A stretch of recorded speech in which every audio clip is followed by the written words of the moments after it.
Abdullahi bin അംർ ബിൻ ആസ് റളിയല്ലാഹു അൻഹു പറയുകയാണ്, ഞങ്ങൾ റസൂലുള്ളാഹി സ്വല്ലല്ലാഹു അലൈഹി വസല്ലമയോടൊപ്പം ഇരിക്കുമ്പോൾ അല്ലാഹുവിന്റെ ഹബീബ് പറയുകയുണ്ടായി, യതുലു അലൈക്കുമുൽ ആന റജുലുൻ മിൻ അഹ്ലിൽ ജന്ന, സ്വർഗ്ഗത്തിന്റെ അവകാശികളിൽപ്പെട്ട ഒരു മനുഷ്യൻ ഇപ്പോൾ ഇങ്ങോട്ട് കടന്നു വരും.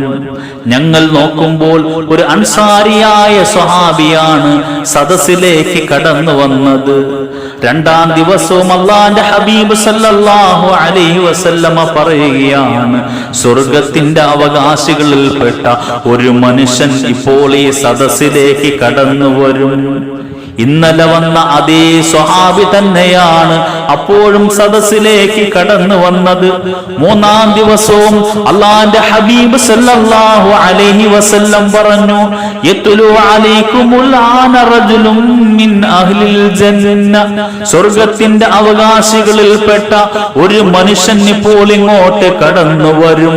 ഒന്നാം ദിവസവും രണ്ടാം ദിവസവും കടന്നു വന്ന അതേ മനുഷ്യൻ തന്നെയാണ്, അതേ അൻസാരിയായ സ്വഹാബി തന്നെയാണ് മൂന്നാം ദിവസവും റസൂല് പറഞ്ഞ അപ്പോൾ തന്നെ കടന്നു വന്നത്. ആ സ്വഹാബിയുടെ ജീവിതം ഞങ്ങൾ നിരീക്ഷിക്കാൻ തുടങ്ങി.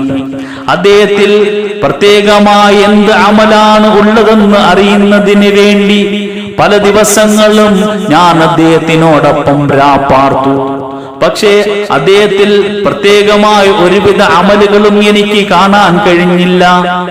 ഞാൻ ചോദിച്ചു, ഒന്നാം ദിവസവും രണ്ടാം ദിവസവും മൂന്നാം ദിവസവും അങ്ങയെക്കുറിച്ച് സ്വർഗത്തിന്റെ അവകാശിയാണെന്ന് അല്ലാഹുവിന്റെ ഹബീബ് സല്ലല്ലാഹു അലൈഹി വസല്ലം പറയുകയുണ്ടായല്ലോ.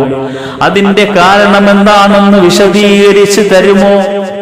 ആ സ്വഹാബി പറഞ്ഞു, അങ്ങ് കണ്ട അമലുകൾ തന്നെയാണ് എന്നിലുള്ളത്. പക്ഷേ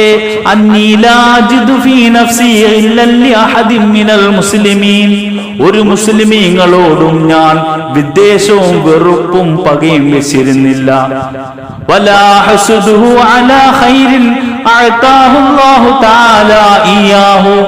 മാത്രവുമല്ല, ഒരു മുസ്ലിമിനും അല്ലാഹ് ചെയ്ത അനുഗ്രഹത്തിന്റെ മേൽ അദ്ദേഹത്തിനോട് ഞാൻ അസൂയയും വെച്ചിരുന്നില്ല. ഈ രണ്ട് കാരണങ്ങൾ കൊണ്ടായിരിക്കും എന്നെ സ്വർഗത്തിന്റെ അവകാശികളിൽ അല്ലാഹുവിന്റെ ഹബീബ് സല്ലല്ലാഹു അലൈഹി വസല്ലമ ഉൾപ്പെടുത്തിയതെന്ന് അബ്ദുല്ലാഹ് ബിൻ അംർ ബിൻ ആസ് റളിയല്ലാഹു തആല അൻഹുവിനോട് അൻസാരിയായ സ്വഹാബി പറഞ്ഞു കൊടുക്കുകയാണ്.